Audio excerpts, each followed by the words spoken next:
ஆண்டவராகிய இயேசு கிறிஸ்துவின் நாமம் மகிமைப்படுவதாக. அவருடைய பெயரில் உங்களை வாழ்த்துகிறேன். இன்றைக்கு நாம் யோபு 1ஆம் அதிகாரம் 19வது வசனத்தில் வருகிற யோபுவினுடைய முதலில் பிறந்த 10 பிள்ளைகளின் மரணம் குறித்து பார்க்க இருக்கிறோம். நீங்கள் இந்த ஒலிபரப்பை இந்த தபசு நாளில்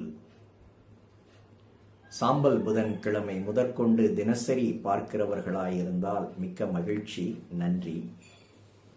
இந்த ஒலிபரப்பு உங்களுக்கு பயனுடையதாக இருக்குமானால் உங்களுடைய உறவுகளுக்கும் நட்புகளுக்கும் நீங்கள் பகிர்ந்து கொள்ளுங்கள். அவர்களையும் இந்த அலைவரிசையை பின்தொடர சொல்லுங்கள். இந்த செய்திகளின் கருத்துக்களை மற்றவர்களோடு நீங்கள் பகிர்ந்து கொள்ளுங்கள். இந்த செய்திகளுக்கான உங்களுடைய விருப்பத்தை தெரிவியுங்கள், உங்களுடைய கருத்துக்களை தெரிவியுங்கள். தொடர்ந்து என்னுடைய பணிகளுக்காக நீங்கள் ஜெபித்துக் கொள்ளுங்கள். இறை வார்த்தையை அறிவிப்பதும் இறை வார்த்தையை புத்தகங்களாக எழுதி வெளியிடுவதும் என்னுடைய பணியாயிருக்கிறது. அதை குறித்து நீங்கள் மேலும் அறிந்து கொள்ள விரும்பினால் என்னுடைய அலைபேசி இலக்கத்தில் என்னோடு தொடர்பு கொள்ளுங்கள். என்னுடைய அலைபேசி இலக்கம் இப்போது கீழே உங்கள் பார்வைக்கு வரும். யோபுவினுடைய பிள்ளைகள் 10 பேர் ஒரே நேரத்தில் விருந்துண்ணும் போது மரித்து போனார்கள். உடனிருந்த உதவியாளர்களும் வேலையாட்களும் கூட இறந்து போனார்கள். ஒரே ஒருவர் மாத்திரம் தப்பி இந்த செய்தியை யோபுவிடம் வந்து சொன்னார். பின்னணியில் என்ன நடந்தது என்பதை யோபுவின் சரித்திரம் நமக்கு தெரிவிக்கிறது. ஆனால் இவைகள் எதுவும் யோபுவுக்கு தெரியாது. கர்த்தர் அனுமதியோடு சாத்தான் யோபுவை சோதிக்கிறான். யோபுவை சோதிப்பதற்காக அவனுடையவைகளை எல்லாம் அவன் எடுத்துக்கொள்ளுகிறான். அந்த வரிசையில் அவனுடைய பிள்ளைகளும் எடுத்துக்கொள்ளப்படுகிறார்கள்.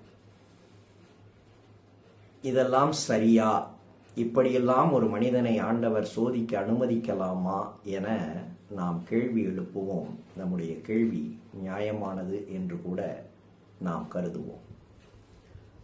ஆனால் சாத்தானுக்கும் பிசாசுக்குமான போட்டி என்கிற நிலை வரும்போது, யோபுவை வைத்து வருகிற போட்டி எனும்போது, ஆண்டவர் எந்த நிலையிலும் என் பிள்ளை தன் விசுவாசத்தை இழக்க மாட்டான் என உறுதி கொண்டார்.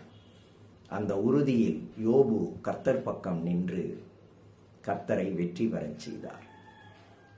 நம்முடைய வாழ்க்கையில் நமக்கு வருகிற சோதனைகளின் பின்னணியிலும் இதேபோல் கர்த்தரும் பிசாசும் ஒருவருக்கொருவர் சவாலிட்டுக் கொள்ளுகிறார்களா என்பது நமக்கு தெரியாது.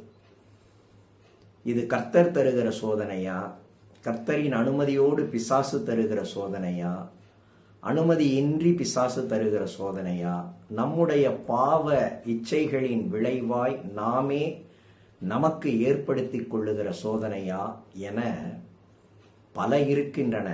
இதில் எதை நாம் அனுபவித்துக் கொண்டிருக்கிறோம் என்பதை தெளிவு கொள்ளுவதில் நமக்கு அதிக கால அவகாசம் தேவைப்படுகிறது. ஆனால் ஒன்றை மட்டும் இந்த பிள்ளைகளின் மரணம் தொடர்பாக நாம் புரிந்து கொள்ள முடியும். என்ன பிரச்சனை இருந்தாலும், என்ன சிக்கல் இருந்தாலும், என்ன நெருக்கடி வந்தாலும், என்ன இழப்புகள் வந்தாலும் கர்த்தர் மேல் உள்ள விசுவாசத்தை விட்டுவிடாதீர்கள். உங்களுக்கு பின் வாழ்ந்து மரிக்க வேண்டியவர்கள் உங்கள் பிள்ளைகள். ஆனால் ஒருவேளை உங்களுக்கு முன் அவர்கள் மரிக்க வேண்டிய நிர்பந்தம் நேரிட்டாலும் கர்த்தரை சார்ந்து கொள்ளுங்கள். உங்களுக்கு ஏற்படுகிற அனைத்து பொறுப்புகளுக்கும் கர்த்தரே பொறுப்பு அல்ல. அனைத்து இழப்புகளுக்கும் கர்த்தரே பொறுப்பு அல்ல. அதில் கவனம் தேவை. நாமே நம்முடைய பல தவறுகளுக்கு காரணர்களாய் இருக்கிறோம். அதாலும் இழப்பு நேரிடலாம். எனவே எல்லா இழப்புகளுக்கும் பழியை கர்த்தர் மீதோ சாத்தான் மீதோ சுமத்தாதிருப்போம். நமக்கு ஏற்படுகிற எல்லா சோதனைகளுக்கும் பிசாசு மட்டும் காரணம் அல்ல. நம்முடைய சரீர ஆசையும் சோதனைகளுக்கு ஒரு காரணம். இதை குறித்த ஒரு நிதானமான தெளிவும் புரிதலும் நமக்கு அவசியம். அதன் அடிப்படையில் கர்த்தரை தொடர்ந்து விசுவாசிக்கிற மக்களாக நாம் இருப்போம். கர்த்தர் நமக்கு உதவி செய்வாராக. ஆமென்.